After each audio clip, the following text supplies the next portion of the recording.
Hello and welcome to another installment of the Weird Chronicles. Each episode, we bring you tales of action and adventure from Malifaux and the other side. In any frontier community, medical standards are lax and codes of ethics often go by the wayside. Some of Malifaux's most talented and creative surgeons find willing experimental subjects among the city's desperate and downtrodden. Some say this has made Malifaux into a hotbed of medical breakthroughs. Others say it has created countless medical monstrosities. You be the judge. I hope you enjoy Allegro.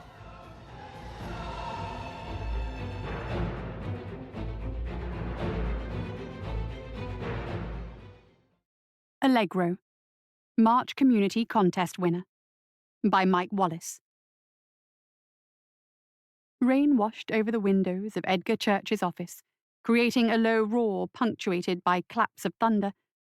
The room was unlit and silent, almost meditative, an eye of peace amidst the storm. Outside, the city of Malifaux stretched out in all directions, dark and deceptively serene. Lightning served only to deepen its shadows, and only a few windows glowed with inner light. Church thought he saw shapes moving in them. He wondered how many were human and how many were not. Such a cosmopolitan city, he thought with a smile. Some human, some not. Lightning flashed, and he caught his reflection in the window pane. A middle-aged man with a sharp-cut brown beard and pale green eyes. He'd been balding since his 20s, and found it prudent to keep his pate shaved. Some of the nurses admitted it looked bold, and while he believed himself married to his work, he found their compliments flattering. His office was Spartan and well-organized. No personal trappings aside from an imported oak desk. The shelves that lined the walls were filled with patient files and research texts. There was a knock at the door. Church exhaled and inhaled, allowing himself another heartbeat of silence. "Come in, Matilda." The door creaked, and a sliver of light slid over his desk. "Sir." The nurse's voice was low, nervous. A pretty young woman, perhaps half Church's age, marred only by the black circles that hung under her eyes. She did not enter his office, instead flexing her fingers over the door handle like she might be pulled inside against her will. "Is it time already?" Church asked. He glanced at a tall, narrow grandfather clock near the door. "My goodness. Thank you, Matilda. I'd almost fallen asleep." Matilda swallowed, nodded, and slipped out of the office. Church stood, stretching to work out any weariness in his bones.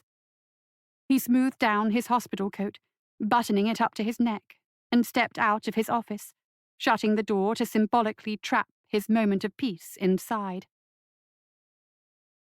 The hallways were lit with simple oil lanterns that bathed its drab grey walls with flickering light. Matilda was already hurrying away, head bowed. Church followed, putting his hands behind his back and humming the British Grenadiers to himself.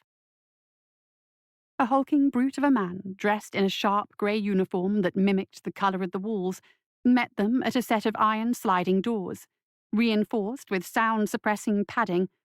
Containment was written on the walls in white stencil.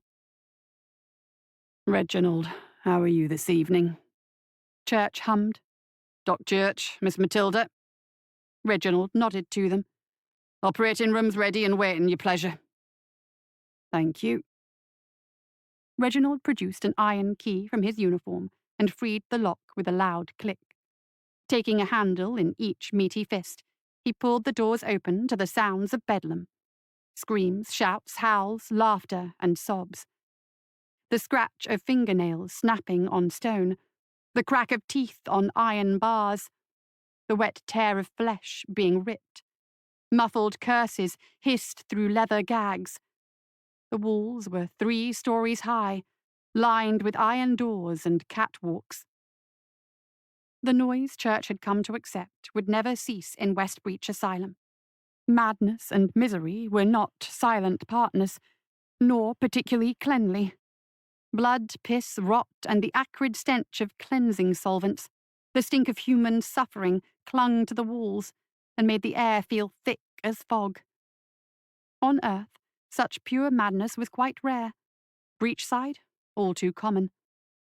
Church admitted to himself that if he'd put his imagination to it, and with enough test subjects, he could have found a way to bring them back to a lucid state. A combination of drugs and cranial surgery, combined with arcane therapy, perhaps. Pity, he said with a half-smile.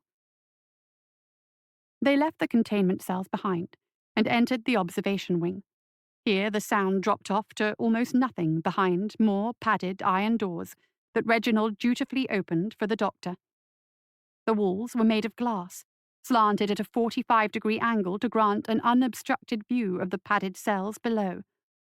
One cell contained a construct human hybrid, little more than a torso grafted to a self-propelling wheelchair joined at the base of the spine where the fellow's legs would normally be. Another was seemingly empty. The floors and walls were splashed with blood and fecal matter that reached almost to the windows. As Church went by, he watched as tiny footprints appeared on the messy floor, forming a trail from one end of the cell to the other and then back again. Church shook his head. Young Geoffrey has been making a mess of himself again. I can have the hose brought up for a morning, Reginald promised. Please do. Past observation were the surgical theatres. Each featured a large metal table in the centre of a white tile room, with observation windows above for assembled doctors to watch and learn from their experienced superiors. Reginald waved them to Theatre Number 4. You be needing anything else, Doc? Please alert Dr. Falstaff in the Tombs that we'll need some of his recruits ready. Miss Lydia has given us a 1 o'clock deadline. Reginald grunted an affirmative, then turned on Matilda, finger aimed at her chest. And Matilda, mind your music.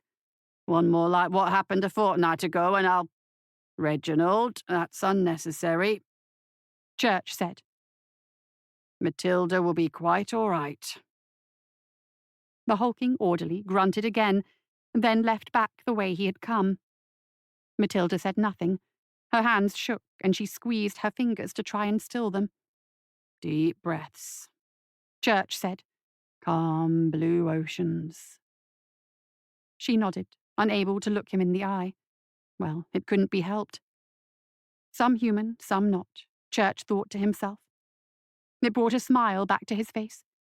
He opened the doors to Theatre 4 and entered. 2 figures waited within. One was a young child dressed in a loose blue smock. Her eyes were glossy and empty, like that of a doll. She stared at nothing, and the only hint of movement came from the sway of her pale blonde hair as it swayed against her breath. Good evening, Miss Lydia, Church said. For come walking through the rain, Lydia said. Go ahead, Matilda, Church said.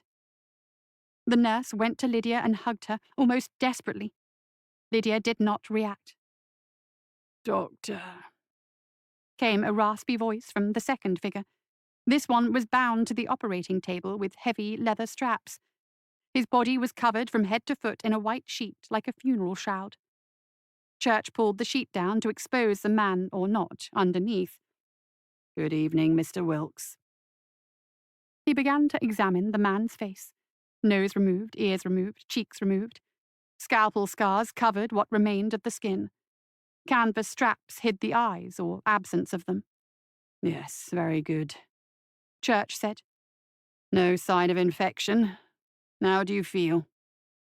Trapped, Wilkes said. His voice was pleading. Trapped, Doctor. It holds me in. It won't let me go. Church nodded. Better, though. Has it loosened its grip? A little, Wilkes admitted. but not enough. No, not quite yet. Church said. We'll begin with the lips tonight, shall we? Oh, yes, Wilkes said, shifting his weight towards Church.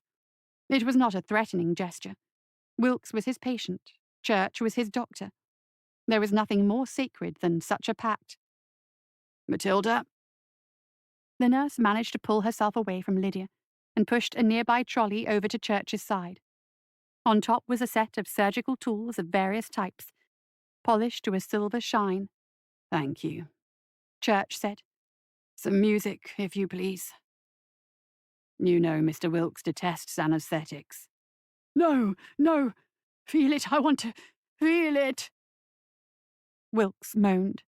Matilda winced, her eyes darting to the sight of the man on the table. Doctor, I don't... Finish your performance, Church said. And I'll let you look after Lydia for a time, Would that soothe your nerves a little? Matilda glanced at Lydia, who stared at the wall. The nurse nodded eagerly, though her lips were curled into a grimace. Very good. An Allegro, please. She went to a nearby cabinet and produced a violin. She held it to her chin for a moment, her shaking hands threatening to make a horrendous racket if gut touched string. She looked at Lydia, took a few calming breaths, and began to play. There we are, Church said. Ready, Mr. Wilkes? Yes, yes. Church took up a scalpel, leaned over his patient, and began to cut. Ah! Wilkes moaned. Why have you got us slogging through this gaff, Scar? Scarlet paused under the awning of a building out of the rain. She tipped her hat to glance up at the walls of West Breach Asylum, looking for any sign that this would be an easy job. No such omens presented themselves. We're here because the Guild's thinking these docs are resurrectionists, get me? Scarlet turned to face her crew. Burke had been the one to speak up, scowling at her from under his soot-stained bowler. He, Franklin, and Veronica huddled under their dusters. So what? Burke asked. That's for the marshals to handle. I ain't heard of no bounties on it. That's the sweet part, ain't it? Scarlet asked. We go in real sneak-like, and maybe make off with some evidence. We bring that to the Guild, and they'll pay hand over fist for it. My sis is a death marshal. Says they've been trying to get goods on this Doc Church for months. Burke shook his head. If the marshals couldn't pull it out of him, what makes you think we can? Scarlet glared at him. Stop thinking like a rotten coward. This'll be an earthwalk, hear me? In and out faster than you in the sack, Burke. Burke growled, but Franklin and Veronica both chuckled. Fine, he said. Church glanced at the clock set on the wall. Plenty of time, he said to himself. He finished washing his scalpel and set it back on the trolley. I'm getting better at this. Matilda continued to play the violin, her eyes clenched shut. Lydia swayed a little, perhaps in beat to the Allegro. Mr. Wilkes was gasping on the table, his breathing rapid and deep. All done, Mr. Wilkes, Church assured him. How do you feel? I feel. His words were breathless and ecstatic. Glad to hear it. You'll have some trouble pronouncing words. But what's a thing like language compared to a sound mind, When you're up for it, perhaps we'll set aside that bothersome tongue, Yeah. Lydia took a step forward. Matilda abruptly ended her music to put a hand on the girl, holding her still. Eyes white, wide and wary, Lydia said. Just in time, Church said. Mr. Wilkes, you've responded well to treatment so far. Would you be ready for another therapy session? Empty eye sockets turned to regard Dr. Church. Yeah, please.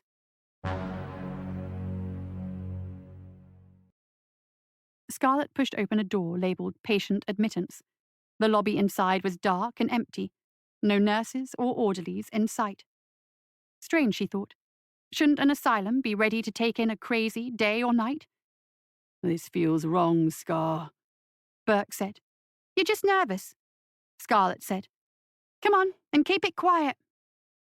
They moved into the hallways, hands hovering over sabres and 6-guns tucked away under their coats.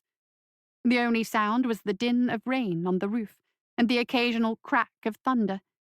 Gas lanterns lit the way. Which way? Veronica piped up. The hospital keeps records in the staff wing. It's a good place to try, Scarlett said. I didn't come here to read, Franklin grumbled. You can't read, Veronica replied. Shut it, both of you. Follow me. They crept along, up a set of stairs to a locked wooden door labelled records. Burke tested the door, then produced a pair of picks. 1 second. The door opened with a muted click, and the 5 slipped inside. Pitch blackness greeted them. Ron, some light? Scarlett said. Veronica cupped her hands together, breathing into them. A faint blue-white glow glimmered between her fingers. And when she opened them, a tiny ball of light, like a miniature moon, leapt from her fingers to float near the ceiling, moving in a slow circle around the room. Plenty of light for sneaking and a bit of reading. The record hall was a crowded space, large but filled with shelves that formed a kind of maze. Each shelf was almost 2 stories high, with sliding ladders set up to reach them. Okay, Scarlett said. Franklin, keep watch. The rest of you, we're looking for amputations, morgue reports, deaths. Anything that would tie to resurrectionist work. Let's find it and get out of here. And remember, be quiet. The group split up, leaving Franklin to watch the door. Scarlett wound her way around the aisles, eyes on the alphabetical categories listed with each shelf. Phrenology, lobotomy, exploratory surgery. She didn't understand what half the words meant, but the ones she did sent a shudder down her spine.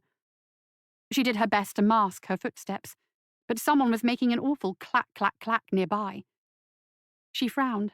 Any noise could alert the guards in this place, and as much as she was prepared for a fight, she didn't want undue trouble. Gunning down a few orderlies to get some dirt on one doctor? The guild would never pay for something that hot. Hell, they'd probably arrest the 4 of them. Keep it down, Burke, she hissed into the dark. The clacking stopped, but came back when she took a step. Clack, clack, clack. Too quick to be a footstep, she realized. Every hair on her body stood up. Fingers twitching, she gripped her 6-gun and drew it from its holster. Clack, clack, clack. Get out, her mind screamed at her. Get out now. Get everyone and run now. Someone exhaled behind her, and she spun around, finger on the trigger. Veronica's hovering light glided overhead, illuminating a small child with wispy blonde hair and expressionless eyes. A patient, perhaps. Sweet stones, Curl, Scarlett whispered, her fear draining somewhat. What are you doing out here? The girl's eyes focused on Scarlett's. Through the dark, through the red, Mr. Grin is out of bed. Scarlett frowned. What? Scar! Burke called from somewhere too far away. Come quick! A snarl rang out through the records hall, and Burke screamed. A wet, snapping noise echoed through the hall. What's happening? Franklin called out from the door. The girl skipped away, vanishing around a corner. Scarlett went after her, but halted in her tracks. Clack, clack, clack. The sound was right above her. She looked up, pistol raised. Clinging to the shelves was a man. He had to be more than 7 feet tall, with long, spindly limbs, his body wrapped in a hospital gown. His face, oh God, his face! The flesh had been peeled and cut away. Ears, nose, lips, and cheeks were just gone. His eyes, if he had eyes, were hidden behind a canvas strap. A perfect row of white teeth grinned down at her. The figure turned its head towards Scarlett, and she knew it, could see her. Clack, clack, clack, went his teeth. Gunshots rang out again further away. The grinning man turned and crawled over the shelf like a spider, vanishing from view. More gunshots. Veronica screamed, and then her hovering light winked out. Scarlett stood frozen in place. She didn't hear anything else around her. No footsteps or breathing. After a few moments, her eyes adjusted, and she took a tentative step back the way she had come. Every footstep sounded like a beating war drum in her ears. Her heart hammered in her chest, and her breath started to come out in ragged gasps. But she forced herself forward towards the only escape she knew. From ahead came a new sound, the wet tear of flesh. Gun leading, she came around a shelf and saw Franklin on the floor. His head rested at an impossible angle, and blood pooled around a fist-sized hole in his neck. His dead eyes stared up at her in silent shock. A pair of figures were hunched over Franklin, their arms bound in filthy straitjackets, their bare legs splashed with gore. Their heads were bound in canvas in a manner similar to the grinning man, but they had been less mutilated. Scarlet watched as they took turns biting at Franklin's stomach, ripping at the softer parts of his flesh. One of them turned towards her, sniffing the air blindly. Scarlet aimed her 6-gun and fired. The bullet tore through the man, creature, never-born, whatever, leaving a neat little hole in his forehead and a bloody canyon in the back of his head. He fell back without a sound. Its companion howled and reared up, rushing at Scarlet like a rabid dog. Scarlet fired again and again, her screams echoing in her ears as the bullets tore through the jacketed madman. His body collided with hers and they fell in a tangle. Scarlet kept screaming, clubbing at the dead man's skull with the handle of her pistol and kicking the body aside. She scrambled on all fours and hurled herself out the door, tumbling down the steps as she went. When she hit the bottom, she spun onto her back, aiming her 6-gun at the records hall door, waiting for another one of those creatures to show itself. Tense seconds dripped by like water from a well spigot. Run! Run! Her mind cried, and finally her body answered. She pushed to her feet, barely recognizing the pain shooting up and down her leg from a sprained knee. Adrenaline and fear pushed the pain away. She could live with a limp. She refused to die because of one. As she went, she dug into her duster, searching for extra bullets. Some clattered to the floor, but she ignored them. The others she hastily crammed into the revolver, feeling a surge of hope as she slammed the cylinder into place. The exit couldn't be far. A few more feet, around a corner, or was it back down that hallway? No, no, no, she thought. Not lost, can't be lost. Don't be lost. She came around a corner and screamed. The hallway was dark, but she saw the tall, grinning man standing at the end of the corridor. Lightning bathed the hall with light, revealing the fresh blood coating his gown and hands and teeth. Clack, clack, clack. The little girl stood at his side, casually holding his hand, despite the blood that was running down his fingers over her skinny little arm. Dead or gremlin, man or beast, Mr. Grin will have his feast, the girl sang. The glee in her voice never touched her emotionless face. Mr. Grin let go of the little girl's hand. His head tilted to the side, like an animal considering some unusual sound. Clack, clack, clack, went his teeth. Then he crouched low and leapt. Scarlet screamed, her revolver belching fire as the shape hurtled towards her. Lydia stood expressionless as Mr. Wilkes, Mr. Grin, worked. Scarlet's screams turned to whimpers, then to gurgles. Mr. Grin bit and ripped and pressed his fingers into still hot wounds, prying bones and grasping organs.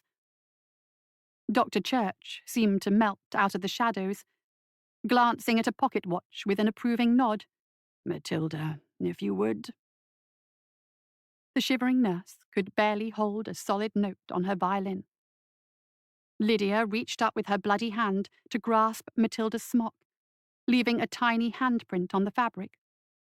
Matilda's string work steadied somewhat, and tears streamed down her face as she played. Mr. Grin paused, his tongue lolling over ichor squeezed from something in his fists, like juice from an overripe fruit. He listened to Matilda's music. His breathing slowed, and his head began to sway with the rhythm. He calmly set the crushed heart back where he'd taken it. Church approached Mr. Grin and placed a comforting hand on his shoulder, careful not to touch all the blood. Mr. Grin leaned against the doctor, content as a well-bred hound. The surviving patients, those who had not been killed by the intruders, made their arrival. All were covered in blood, and one had been shot in the leg. The others kept close, letting her lean on them for support. Church made a note to tend to her injuries as quickly as possible. I'm so proud of you, he cooed. all of you. I think you've made remarkable progress in your treatment tonight. Good. Mr. Grin sighed. He licked his teeth. Clack, clack, clack.